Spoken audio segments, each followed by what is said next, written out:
Well, it's windy and cold up on Mount Panorama at Bathurst, where the Hardie Ferodo 500-mile endurance race will be starting shortly. So, while we wait to cross for the telecast of this classic sporting event, here's some appropriate music.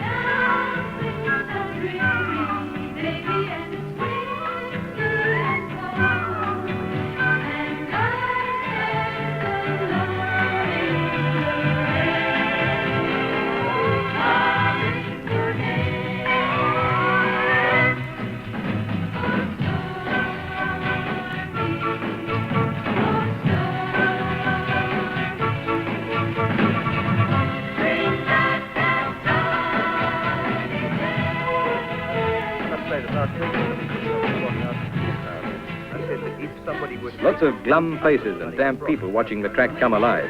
It's been raining steadily since dawn, and there's no sign of it letting up for at least a couple of hours. The rain has placed something of a damper on a usually colourful scene, and this will in fact be the first Bathurst 500 to be run in wet weather. All drivers, please report to the dummy grid area for the official driver briefing. I need to remind you that the road will be very much like a pork chop, so we would crave that you exercise a little caution. Flames on. Flames on. 1, 2, 3 and 4, stand by. This is ATN Channel 7 in Sydney, calling in stations of the National 7 network. We now take you direct to Bathurst for the official telecast of the 1972 Hardie Ferodo 500. You're on cue. For the 1972 Hardie Ferodo 500 from Bathurst.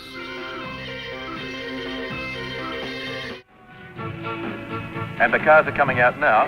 It's a wet and dismal scene, really, but still a great sense of excitement in the air. This is Bathurst, the only race of its kind in the world. Absolutely unique, and it's certainly run on one of the world's great tracks. All pit crew must clear the grid at the 1 minute ball. All pit crew must clear the grid at the 1 minute ball. Well, with time running out, let's swing into our interviews and go down on the grid to look at Harry Firth and the Holden dealers team. Harry Firth, you're having a good look at your tyres. It's wet. Is that going to be the story of the race? I don't think so, really. Well, the story of the race should be that the conditions will aid the Tiranas fully. These small, light machines with their powerful six-cylinder engines and superb suspensions will be better balanced in the wet. And they could well score an advantage here. Firth has two brilliant drivers in Bond and Brock. The latter is the faster on this occasion. He's only 2.7 seconds slower than Ford Works driver Alan Moffat. We prefer to have a dry race, obviously. The situation is that what worries... Well, you heard him say it. The weather will be the story of the race. Although, to be fair, even if it were dry, the result would be very close, because while the Falcons have virtually reached the end of the road in development, being a last year's model, the Tiranas are still being improved. Ford have won the last two Bathurst 500s, and they're out to get the hat trick. It'll be a marvellous achievement if they do so. In fact, it'll be unprecedented. 500 miles around Bathurst is a long way. And with this weather, and such a slippery track. The field will soon be on its way in the 1972 Hardie Ferodo 500. The man in pole position, Alan Moffat, in car number 1. The 1 minute board goes up. Alan Moffat, winner for 2 years in a row, out to make it 3 in a row. Wipers going, that band across the top of the windscreen to stop dazzle. Alongside him, John Goss, the young driver from Sydney, out to make himself the youngest man ever to win the Bathurst 500. Wipers going, new engine in the car. Other cars behind them. The Brian Burt car. John French. Second row, though. Third row, there you can see. Well, that's John French in the Brian Burt car, and then 30 seconds to start. Leo Gagan back on the third row with Peter Brock, and of course, acceleration, particularly for the big V8s under these conditions, is going to be enormously difficult. We're going to get an incredible amount of wheel spin, and it could be that Colin Bond or Peter Brock in an XU1 could really sprint from one of the rows further back. Bond and Brock then are the cars to watch. The numbers are 24, which is the number for flag up, Colin Bond. 10 to go. 28 5 to go. Down away. It goes, and they're away. And Peter Brock not getting away any more quickly than the Falcons. There he is in picture there, Brock. But the Falcons on the front row, the first four of them all getting away well, with Moffat going into the lead, and tucking in behind him is Johnny Goss. Third place would go Fred Gibson, and fourth place would go John French, but there's Moffat leading away from John Goss, and it was a good start for the V8s. Very delicate use of the V8 power, got them underway well, and the XU1s weren't able to pick up anything on them, so it's 4 big Falcons in that enormous pall of spray as they go for the first time up Mountain Straight. Visibility must be absolutely nil in the middle of the field. Incredible sight. 60 cars streaked out, but it's Moffat who's in front as he comes for the first time into XL Bend. Pick him up at the new angle we have here. Goes it wide. John Goss is tucked in behind him, as you can see, but there are plenty of Falcons there. And in trouble, and letting John French or Gibson through into third. One of those two drivers treading gingerly. Let's watch Goss here, because Goss has already dropped 1 position as he got a little bit crossed up there. That's Moffat in first. Second place is John French, Brian Burt. Then we have Goss in third spot. That's Moffat, though, car 1. Takes a very wide line there, running on dry tyres by the look of it. A couple of Tiranas there, you can see the 3 of them. They're up fairly close, and they're really reveling already in these wet conditions. Leo Gagan with his winkers going on his Charger there's a little back. Now the field pouring through, mainly at this stage, Chargers and Tiranas with Murray Carter's Big Falcon mixed up among them. All big cars so far, and the small cars just coming to view now with some of the Escorts and Mazda Capellas in Class B, but it's Moffat who's way out in front as they come to Skyline for the first time. He likes the running when it's clear and where he can see where to go, and he's got John French behind him in the Queensland entered Falcon, and now a whole group of cars, and there's the first challenge from Brock, who went wide there, decided he couldn't get around and came back in again, but had a little bit of a look, didn't like what he saw, and went back. Well, this is down for the first time. Stuff down here too, under these conditions. There's the traffic there, and those Tiranas are doing everything they can to get through. There'll be something to watch under brakes at the end of the straight. Tony Roberts in the rather curiously painted one, but it's Moffat who's well in front. Moffat comes down now for the first time through Forest Elbow. A long gap now. We've lost the cars. Something has happened up there. And it's a Tirana that comes through first. So we've had some trouble. One of the whole of dealer team cars has gone through. There's a problem back further. Bond. There's a problem back further, which would involve Freddie Gibson, I would think, and some of the other Falcons there. We seem to have lost them. A bit hard to pick them up in the spray, but there was a long gap between the first 2 cars as Moffat and then French went down. Down the long chute now and spinning up around the 140 mile an hour mark. With this sort of lead, Moffat's able to tread fairly warily, and he'll warily means probably about 135 or 140 miles an hour, but he really will be feeling his way out, not having anybody sitting right on his tail and nobody in front of him, perfect visibility. He'll be able to sort himself out quite well, and you see how carefully he's treating everything there as he feeds his way around the corner. John French following, Alan Moffat indicating okay, and you can see there how bad his visibility is behind him in 1 car. The battle of the big 3, it's Moffat, leading at the end of lap 1. Second is French. Brock is next in the Tirana, which means Gibson and Goss have slipped back in their Falcons. Bond is third, then Moore. XL Bend again, where you saw them come over the hump in a wall of spray. Moffat, closely followed by French. A slight gap to Brock in the first hold. Then Bond and Moore with their lights on. Goss is in 6th, Gibson 7th, then Gagan in the first Charger. West in a Falcon, then Chivers. Up the top, Bond and Moore with their lights on, now the S's, and Moffat taking it very easy. The big Falcon looks very skittish. One slight mistake and he could have a spin out. Forest Elbow, French holding second, Brock's very close. Bond's dropping back a little, he's sliding a bit, and Moore's right on his tail. French has gone down the escape road. That lets Brock into second. Bond third, Moore fourth. Here comes French. He must have gone down the escape road at the end of the straight. That shows you how slippery it is, because French is no mean driver. Through the cutting, second time up the mountain. Still Moffat. Okay, fellows, we'll follow Colin Bond around this time. Stand by NBN. OB2. Well, we've picked up Colin Bond in the Hold'em dealer team Tirana. I've got him down the bottom. He's coming around Mountain Straight now. All the power of his supercharged Tirana, used to all sorts of opposite lock tactics, and the man that I predicted, other than for any Falcon... Oh, Colin Bond's gone. Colin Bond has gone. He's rolled. The Graham Moore car, I think it was Bond who went over then, seemed to be the leading one of those two. Colin Bond and Graham Moore were almost side by side then. Now, here's the replay. Look, he just seems to understeer straight off the track. Could be the wind. Hits the barrier, goes onto his roof, slides across the track, rolls back on his wheels.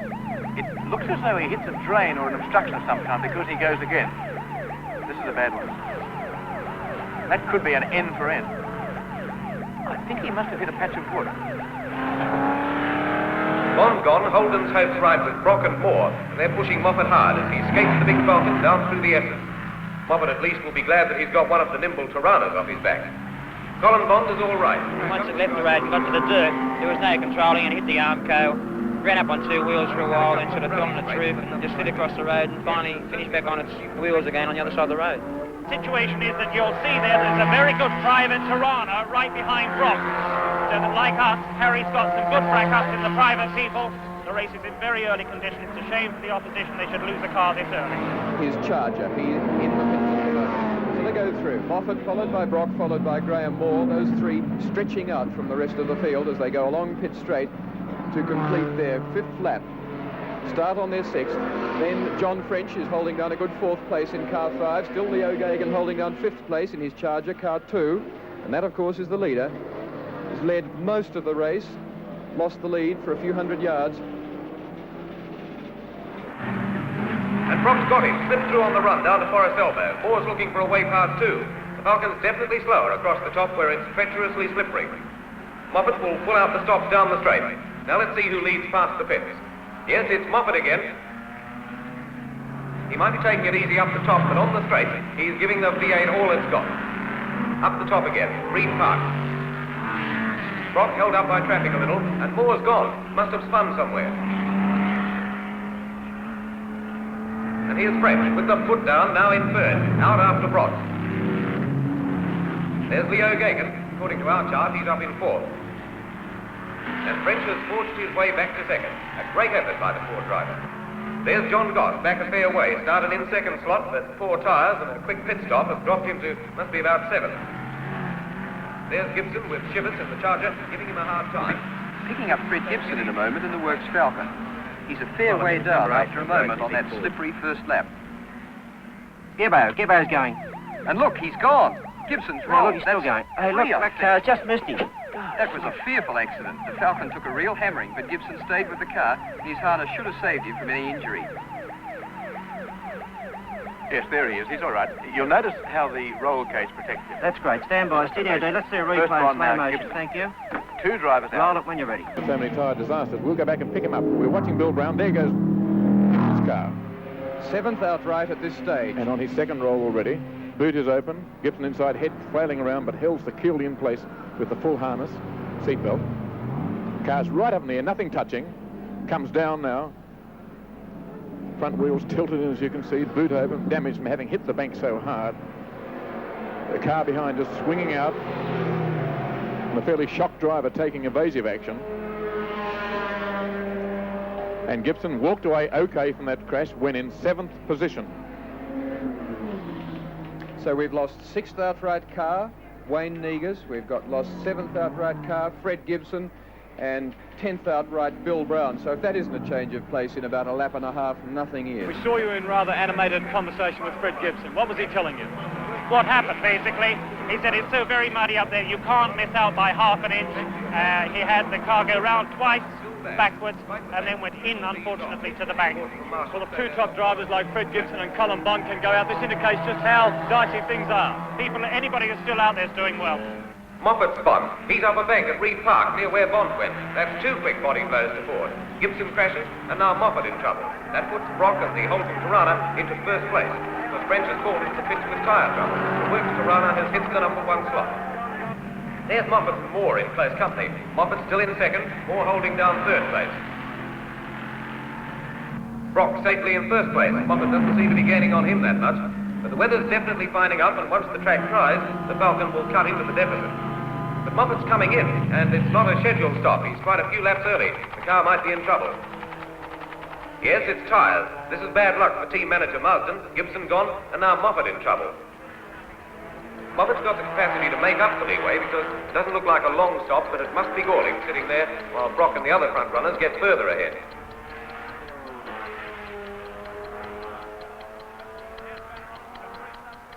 They're already well underway with the right-hand front one. The fill being poured in on the first turn. It's going to be a full fill stop this one as well. Moffat's talking to the driving of the pit crew.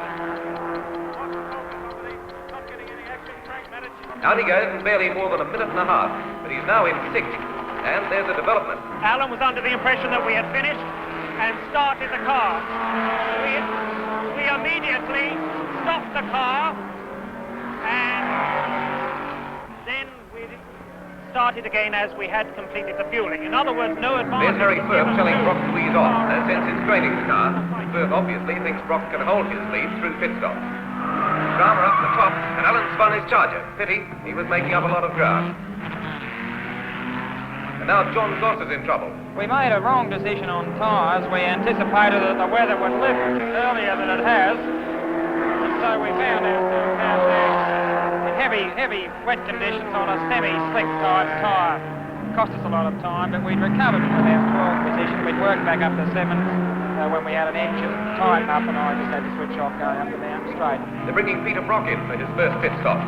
It's lap 47, and it should take about a minute and a half to change tyres and take on a full load of fuel. He's still holding first, but this is where he could lose the lead. Let's go, Pete! Going well? Brakes are just getting bedded in. Very nice. Leo Gagan, who's got up to second, is approaching the bottom of the straight.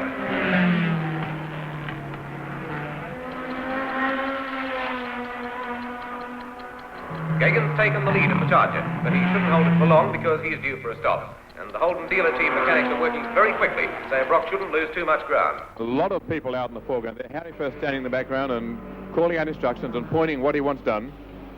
But a little confusion, first of all, when the car would not rise on the right-hand side. The air jack just hadn't lifted there, and the man was trying to change the front wheel. So it's new tyres for Peter Brock, the leader. He's been into the pits already for 45 seconds. On goes the new wheel. They're refueling the car. Smaller tanks, of course, in the Tirana. They've got the front wheel on. The car goes down. They let it down in one corner. And with a power tool, retighten the studs on the front wheel. These big mag wheels are a little hard to get off. They're very wide and a little slower than the narrower steel wheels to remove. A well-drilled pit crew here as Peter Brock, the race leader, comes in. The tail up to try and get as much fuel into the tank as possible, so it's obvious that they're stretching to the limit their fuel stops.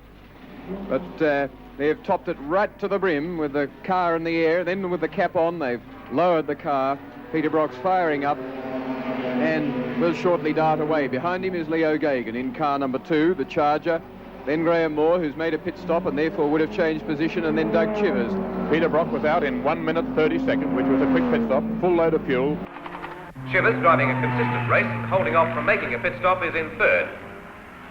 French is holding down 4th. And here comes Moffat. He's got the boot down in 5th and climbing back. A roundup for you of the actual positions and who's pitted and who hasn't. Well, quite but a Doug Chivers is cars. going to be a man to watch. Car 15, a person who specialises in long-distance races, been driving for many years, knows what it's all about, doesn't put a foot wrong very often, and car 15, Doug Chivers, will be a man to keep going on.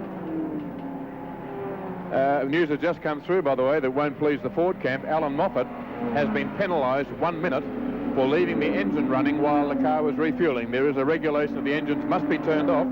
Apparently a supervising steward noticed that when Moffat refueled, he did not turn off the engine.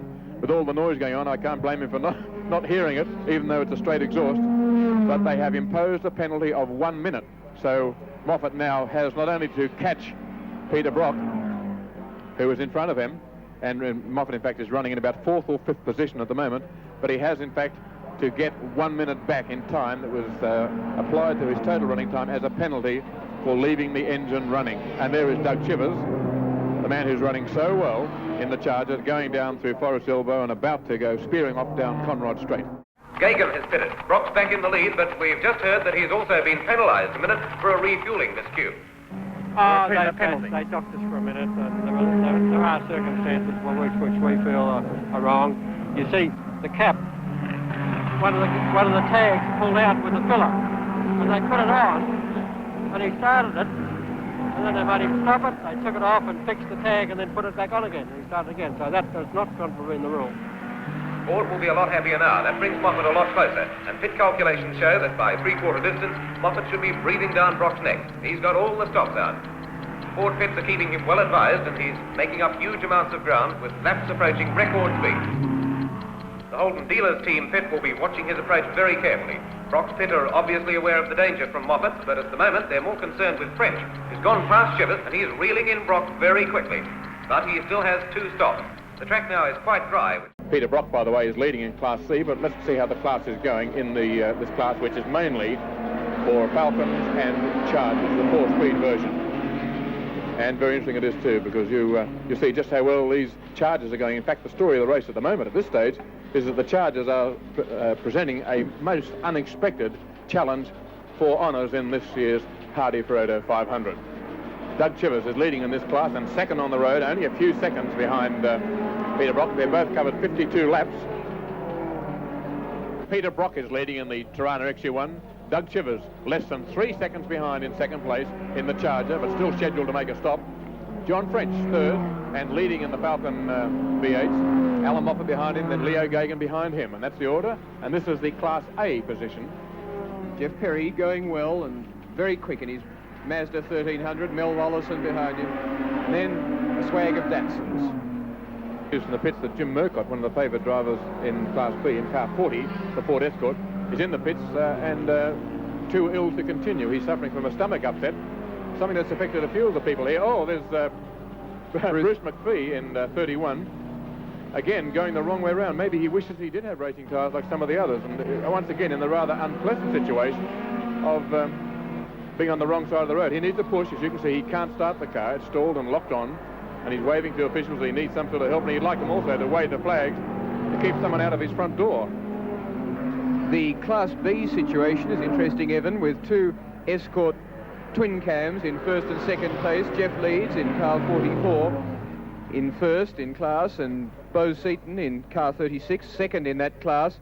The highest placed Mazda is third in class, Mazda Capella Rotary, and that's George Garth in car 49. Then there's another Escort in fourth place in Class B, car number 48, the Eric Olsen Queensland car, and they all have the same number of laps completed, 50. In Class A, Mazda 1300 Jeff Perry leads Mollison in another Mazda 1300 with Bill Evans, Mazda Datsun 1200, third in class. And from the Miracle IBM machine comes the outright placing with the leader on his 59th lap. John French, car 5. While they're rocking Bruce McPhee's car out of the way where it's safer, he gets his hat back and decides probably on a long walk. But car 5 is the leader, John French, who's covered 59 laps in the Falcon GT8. In second spot is car 28, the Tirana XU1 of Peter Brock. In third spot, car 15, the Charger of Doug Chivers. They're all on 59 laps, and they're all within visual distance of each other. They're chasing each other. 13 seconds gap between first and second, and only 4 seconds between second and third. And here, Will, is the man you were talking about, car 44, the camper Ford entry, the Escort. They got all the necessary bits for the XU1s about a week and a half ago, and that included bits that Harry Firth had homologated for the cars, so that although the cars have been sold in different condition, that is a real wild run and a bit of a problem, which was well sorted out, but probably Wayne Rogerson. He almost did a Gibson there. Number 37. Almost did a Gibson, went wide there, got caught in the same area that hooked Freddie over and rolled him. Lucky to pull out of that, because he was wide out into a very boggy section of dirt, and it was just lucky that it didn't pick him up and throw him, but he wisely went with it. He didn't try and pull off it. He was prepared to drive along it for a bit, and therefore pulled out of it. French has gone into the pits for his second stop. Letting the car down now. Starting the motor up. A short-lived piece of glory, and time could be against him now, because Brock will gain 2 minutes, almost a lap, and French will still have to make another stop. Out he goes in fifth. Now Shivers is in. The stop has dropped him from the third he gained during French's stop. Amazingly, the Charger is banking on 1 stop, which with consistently fast driving has kept it up amongst the leaders, but this stop looks very slow. Whereas the works team have sophisticated equipment, Shivers' crew is working with rudimentary gear, and he's losing a lot of time. This has been a great race for 50-year-old Shivers, the super-fast veteran of Australian motorsport, and the slow stop must be annoying for him. But out he goes, faced with a long climb back up the placing slip. This is up towards lap 70, a good little slide round the corner from Peter Brock, and heads off. And if you had any doubt that Peter Brock was trying, one look at that corner will show you how hard he's trying. On these Dunlop slicks, they're probably the hand groove ones that Harry Firth had specially made. And there behind, we've got the car 15 next to the second of the two chargers there is Doug Chivers, who was trying desperately to make up ground, but being just a little outgunned by the faster cars in front.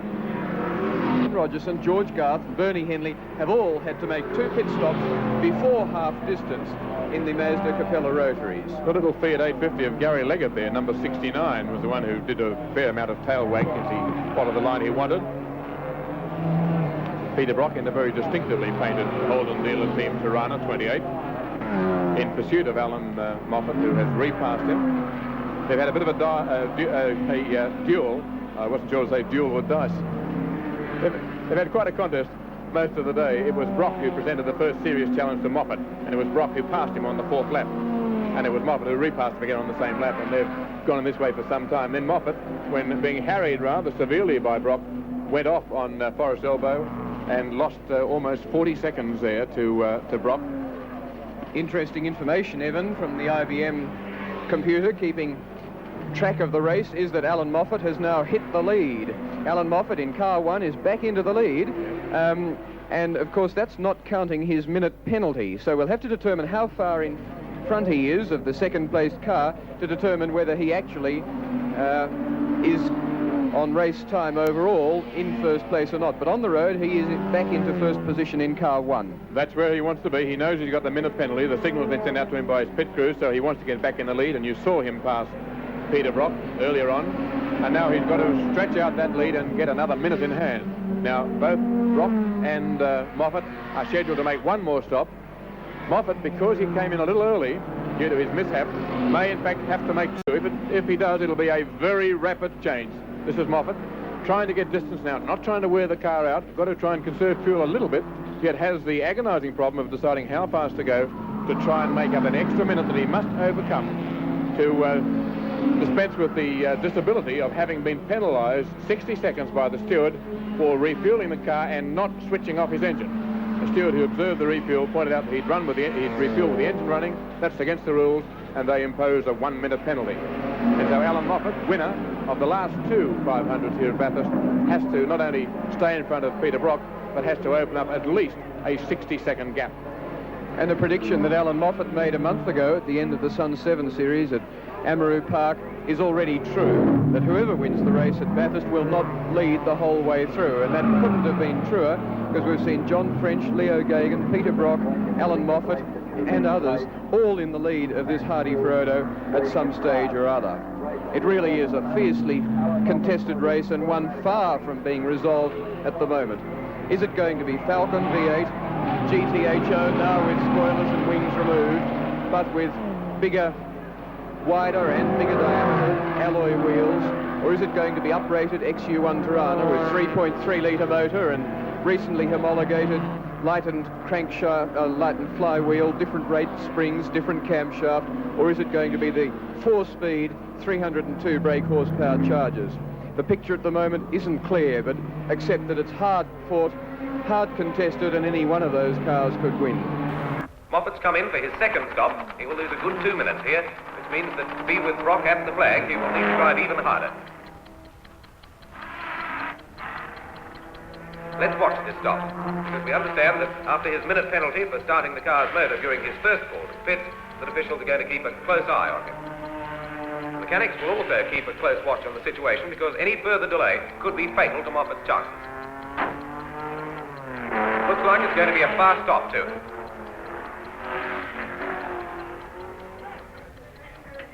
And he's done it. Moffat has switched on early. He's fired the motor up before the completion of refueling. An incredible mix-up. It's amazing that this could happen 2 stops in a row. And look, he's got another minute penalty. This will make his task almost impossible now. That puts him at least 3 minutes behind, and he's got to make up better than 3 seconds a lap to catch Brock, who's still turning very quick time. Brock's coming around again, his lead very secure. But he's getting the inside too, so it's now a race of tactics. Pit stops always decide the Bathurst 500, and it looks as though this one will be no different. Brock will have a big advantage though. The stop again should be about a minute and a half. It gives him a good half minute over French in pit time.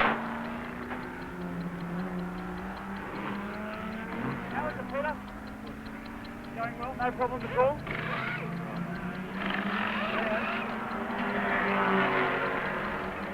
What's the track like in the stage? A bit greasy.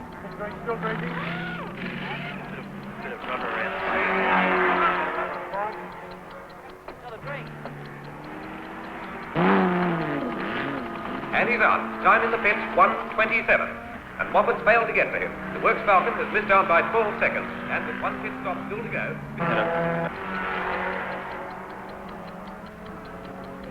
Front left-hand tyre deflate, which we ran off the road into the safety fence and consequently into the bush near a tree, which stopped the car fairly quickly, and we're out of the race. We were quite confident, we're doing it pretty easy, and the car's brand new, no problems at all, and that's motor racing, one of those things. Rocker's gone a long way ahead now.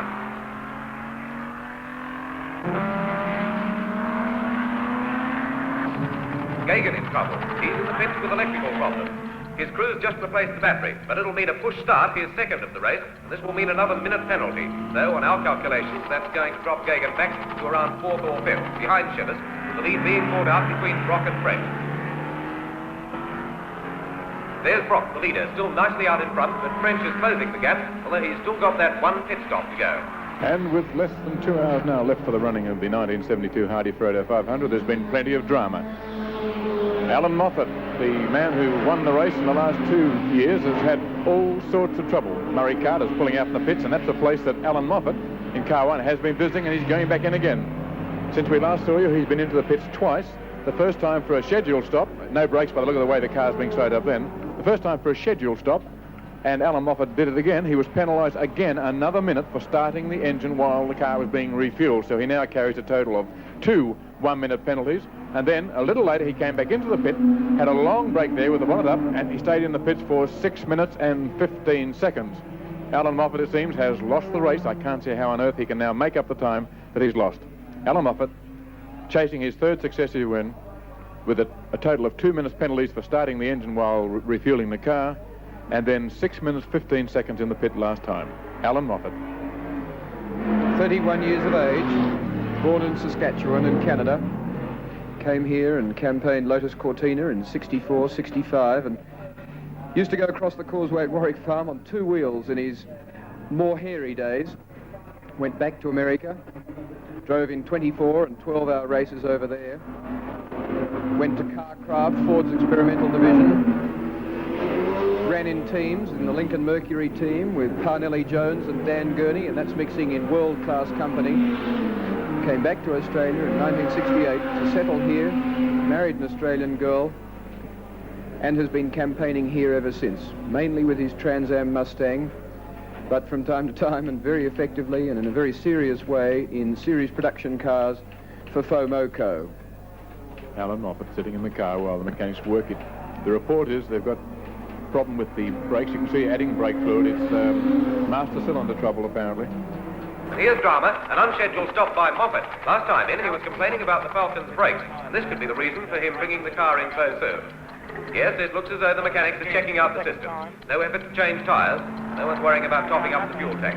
I'd say that this stop could develop into a lengthy one. That'll mean the end of Moffat's chances of taking the 500 from Brock. Very disappointing moment for the Ford Works driver. After his early troubles, he was consistently making up ground. This looks as though it will put paid to his chances.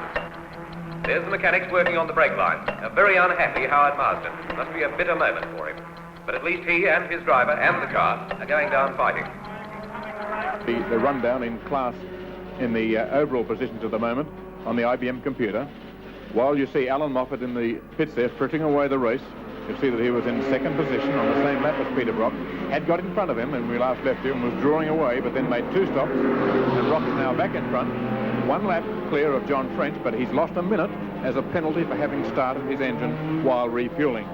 It seems to be a hazard among the front runners at this year's Hardie Ferodo.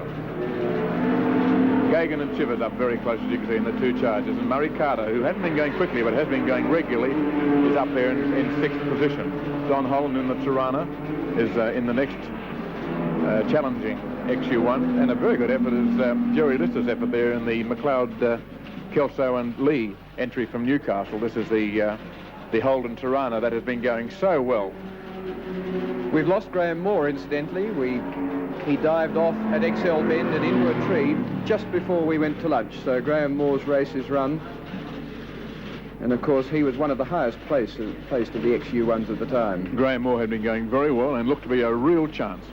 But as Will said, he hit a tree, went off, ended up in deep water. Graham himself's unhurt, and he was going exceptionally well, and it'd be a bitter blow to him because I know he wanted to do very well. And talking about bitter blows, no bitterer blow could be happening than that which is happening to Alan Moffat, just sitting in the car there while the mechanics... He's lost so much time, he'll be lucky to finish in the first 10. Sad end to a fine effort. Well, we've learned something else. This is one of the reasons why we're in motor racing. We found another weak link in the chain. Unfortunately, we've had to find it out in front of a lot of people and all the television viewers. But we now know that we have another problem to solve in the brake area. That's all there is to it. It's the reason why we're motor racing is to improve the breed. Now, at this stage, though, you still have a Ford in second place. All is not lost. No, all is not lost, but we now have to rely on the opposition braking to get this race. And that's something that I never ever bank on. It's the competition that Alan Moffat's out after. In car number 1, he gets a clear green go signal as he pulls out of the pits onto the circuit. No hesitation at all. The track was clear at the appropriate moment, and he's onto Mountain Straight. He'll be picking up third gear now, having extended it out to about 70 plus, up towards 80 in second gear. Just pop it into third and hard onto the button again and hold it in third till he gets over the crest of this Mountain Straight, whence he'll pop it into top just to be easy on the engine and then come back to third, perhaps even second for XL Bend. And this is Moffat, who has spent a total now of 17 minutes in the pits in the 2 stops within half an hour. The first time, the result of which he was penalised 1 minute again for starting the engine prematurely while fuel was still being added. The second time with brake trouble, which we are told was caused by the power brake unit. But he'd been going very quickly with the drying track, and the rain seems to have cleared for the time being, although this day is still overcast here at Bathurst. With the track drying, we might expect some rather fast laps now from Alan Moffat, who knows how to go quickly, and having virtually lost the race, might try to content himself with setting up a new lap record, a time which he shows he's quite capable of, having lapped yesterday in 2 minutes 35.8 seconds. To go, so the pit informants tell us, so that John French is going to be very hard pressed. He's going to have to be looking to luck as well as to speed and performance. And there's somebody scraping the fence pretty hard, the McLeod-Kelso Lee car. Jerry Lister, Dave Selden, bumping themselves into the Armco fencing. That's bad luck for the McLeod-Kelso and Lee entry. They've been going very well. But you saw it happen then, into the fence on XL curve. Just see how bad it is. We'll pick them up in a while and see whether they're mobile again or not. And there the driver's out of the car, tall and lean, and that's Jerry Lister, therefore. David Selden, a bit shorter, both of them bearded. And bad luck. They got the bits for the car about a week and a half ago, and they've worked like beavers ever since. They've been dead keen to run, and they've got a flat tyre, amongst other things, amongst damaged bodywork. That's Graham Moore's Holden in the background, too. That's where Graham Moore went off. And so a little bit of an unhappy... There comes. Now he's gone. He went sideways into the fence, as you can see by the tyre marks, and he's gone and damaged the suspension on that side. The tyre doesn't need to be flattened, but it's certainly been knocked badly out. Okay, you can see it there. He's sure heading for the fence. His alignment's way out, and he's got his wheel leaning in, as you can see. Penalties reported to us from the pit area. We mentioned earlier that Alan Moffat had acquired a total of 2 minutes in penalties for having refueled with the engine running, which is against the rules. And we mentioned that Peter Brock had also incurred a 1 minute penalty on his last stop for the same infringement. Murray Carter also has collected a 1 minute penalty in car 3, which is the big Falcon V8. And a very important penalty, Leo Gagan in car 2 and running in 3rd position, and very definitely a challenger for outright odds, has been penalised 1 minute for a push start. When in the pits, apparently he couldn't start the car on the starter.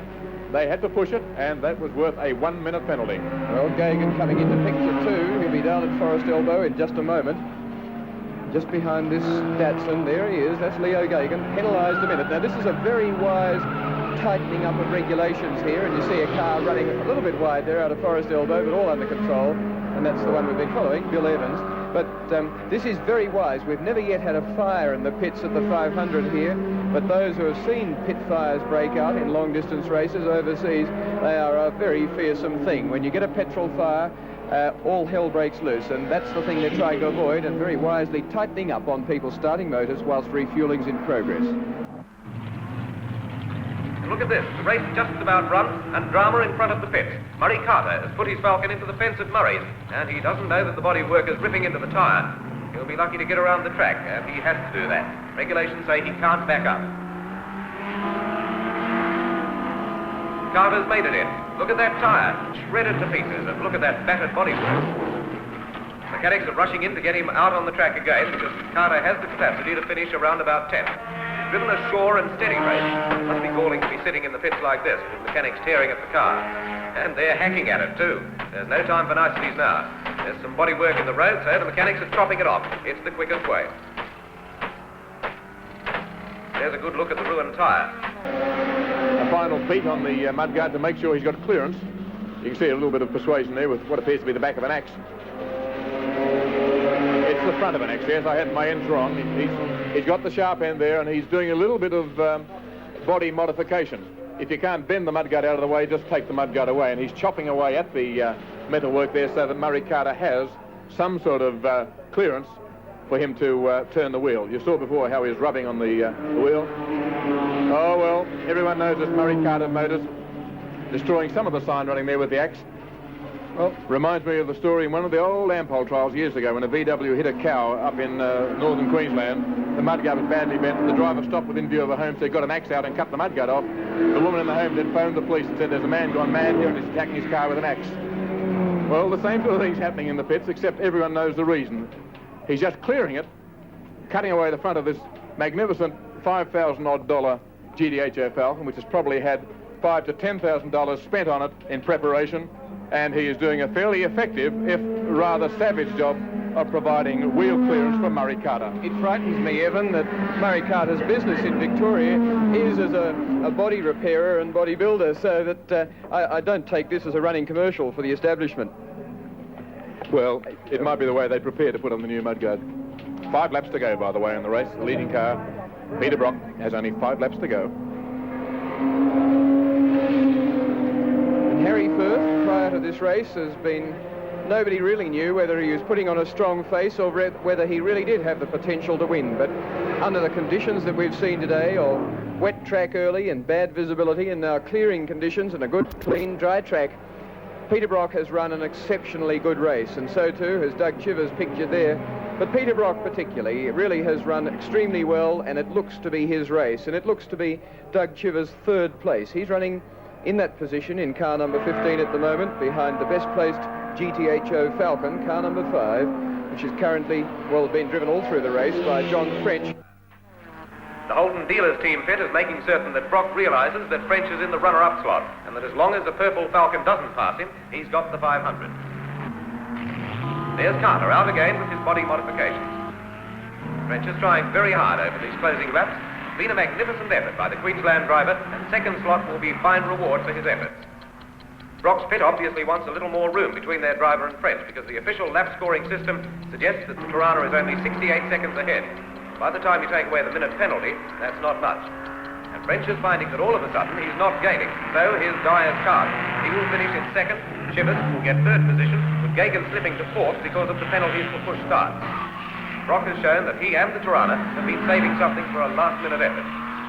Well, an amazing crowd here, Evan, and considering the conditions from Sydney and prevailing here at Bathurst, a very large crowd of spectators at the circuit, apart from the enormous television viewing audience, to watch this well-judged drive and very expert drive from Peter Brock in car number 28. He really handled the wet conditions superbly this morning, showing all the daring do that one would expect from an experienced rallycross driver like Brock, and a victory he very much deserves. He's tended to have to play second fiddle in the Holden dealer team, where he's often made things a little bit easier for Colin Bond by chasing their arch opponents, the Fords, in various races, and sometimes that's got him into trouble, but he's been doing it under team instructions. But in this race, of course, he lost Colin Bond very early. He's run the race on his own. He would still be running as quickly, or perhaps even more quickly, if Colin had still been running in the race. But he is, in my opinion, at least as quick a circuit driver as is Colin. And a very well-deserved victory that he's heading towards, and that we assume that he'll take about 1.5 laps from now. Peter Brock. I'm wondering what sort of reaction his fast lap times now will be having in the pits, where Harry Firth must be looking at a fast time now with something approaching alarm. The last thing he wants is to lose one of his cars at the end of the race. He's lost one at the beginning when the Colin Bond car rolled over on the third lap. The last thing he'd want to be some sort of disaster to befall Peter Brock, but Peter Brock has had a good look at the circuit. He's been round it now over 128 times, and he should know his way about. But he's going very rapidly as this race draws to a close. You can see now as he goes thundering down the straight. They're passing some of the smaller Class B and Class A cars up through the cutting and out onto the flying aid, going very quickly. Now down to the braking area. He's slowing down. You can just see the nose dipping a little bit under braking. Discs on the front, drums on the rear.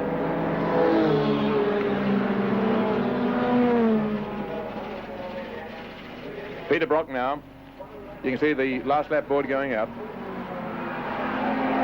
Great cheering going on. Already people starting to cheer him because oh my goodness gracious, each make has its own devout supporters, and there's plenty of supporters for Tirana around the circuit, and plenty of support for Brocky, as he's affectionately known. And many of the spectators are parochial, and all the Holden people will be loving this race, and all the Ford people will be going away. And the Chrysler supporters, who are probably fewer in number, won't know what to make of it, but can feel rather proud of the way that Doug Chivers and Leo Gagan have upheld the flag and look as though they'll run it into third and fourth position, which is a pretty good result. But Peter Brock on his last lap is enjoying it. You saw the way he locked a brake there going through Hardie Ferodo corner, which is a very appropriate thing to do on Hardie Ferodo corner. And he's going very hard here, going out wide to pass one of the Class A cars, as you can see. Going wide out there, as wide as he's gone any time during the race. Comes leaping up. He must think he's at Calder Rallycross or Catalina Park or somewhere. Almost launches the car up there as he goes past the park. 37 practice laps yesterday, 130 or 129.5 so far today, 167 laps of very hard motoring around Bathurst. And past disaster area, past the area where Colin Bond rolled on lap 2. That's where Colin Bond went. Now he's coming out to where one of his rivals, Fred Gibson, rolled over. Oh, he's going hard. Fred Gibson went a bit harder and rolled over in car 8. Bill Brown in car 22 also rolled over there, so it's been a day of some spectacle. And now Peter Brock on his last lap, enjoying himself, getting a great cheer from the crowd as he goes through. There's the Holden team there. Ah, yes. Toasting him. Up with the cans to signify what they think of him. And Peter Brock could, in fact, switch the engine off and run from here, and he would still take out this Hardie Ferodo 500. A good lead. A lap in front of John French, holding second place for Ford. Chivers holding third for Chrysler. Leo Gagan fourth for Chrysler. Bob Forbes at the moment fifth for XU1 Tirana. And as Brock, bobbing through the traffic then, now has an Alfa Romeo tuck in behind to try and get the bit of a tow down the straight. He's in the final mile. This the last Hardie Ferodo 500 to be run under the existing rules for series production cars. And it looks like the first victory for the Tirana. Holden Monaro's won twice, back in 68 and 69. For the last time he goes through the flying eight. Brakes now. Peter Brock. Looks like a great victory for Brock in the Holden dealer team Tirana. A great victory, too, for those who support him. Castrol, for whom he's trying out a new brake fluid, and also their GTX oil will be feeling about 10 feet high. There's the checkered flag, and Peter Brock goes across the line to win the 1972 Hardie Ferodo 500. And that real sort of tiger being demonstrated late in the race that is the mark of a racing driver who really, just for its own sake, loves motoring hard and fast. He doesn't want to back off under any conditions, as you saw in the last 2 or 3 laps there. He was locking brakes and flinging it round and using all the circuit in the world. And there's the results there, as we know them at the moment. John French is second in the Ford Falcon. Doug Chivers will be third in the Charger. They're the results as we have at the moment through from the IBM computer. Now he's stopping there. Other cars will be diverted as they cross the finishing line, but Brock will be sent off on a complete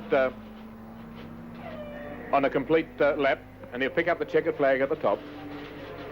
And the second place man, John French, is coming down Conrod Straight, just as Murray Carter here, by the way, with his the first car we see with the rather battered front end, and John French in second spot after a great drive.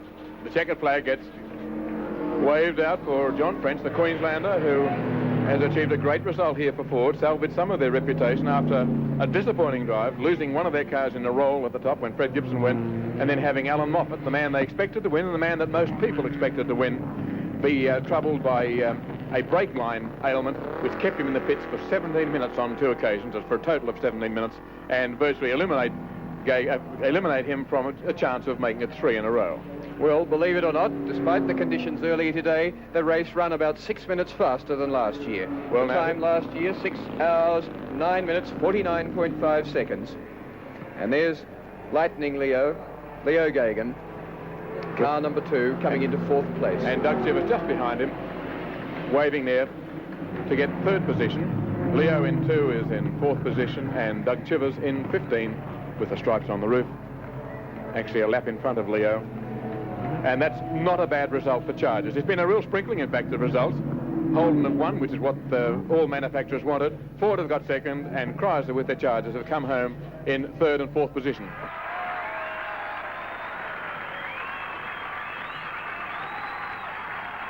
We start out here at Bathurst today with the presentation officially from the General Manager of Hardie Ferodo, Mr. A.W. Hibbert. Ladies and gentlemen, I think we've all seen one of the most thrilling races possible at Bathurst today. It's gone extremely well, and I'm sure you will all agree that Peter Brock, this brilliant young 27-year-old Melburnian, has driven a faultless race, and I think we can all feel very proud of his achievement. So with that, and taking into account the tremendous stress he must have been under all these hours, with no further ado, I should like to make the presentation of the Hardie Ferodo plaque. And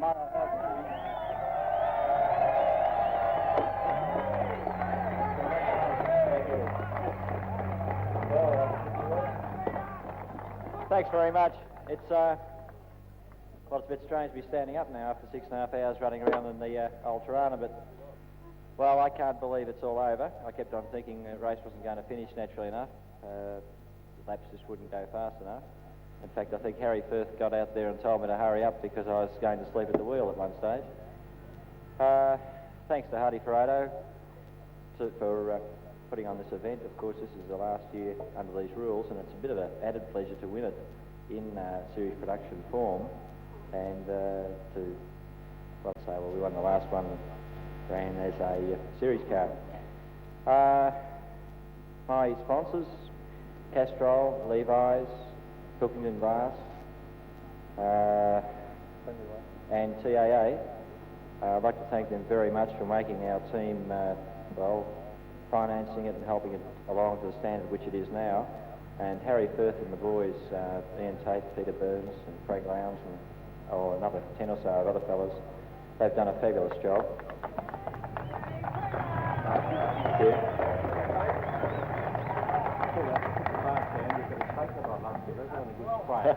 I'm told that the crowd looks a bit dry.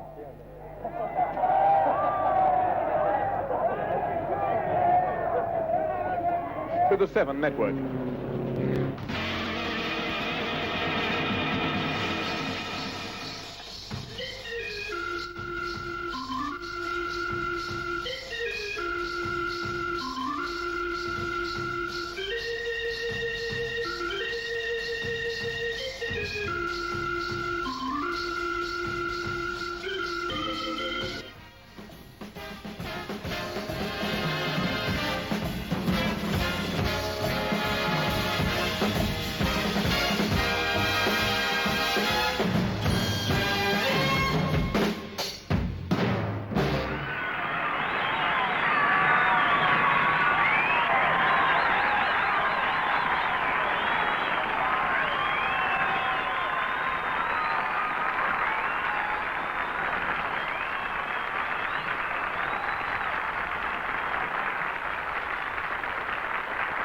In his winning Tirana, Peter Brock used Castrol GTX and Castrol GT brake fluid.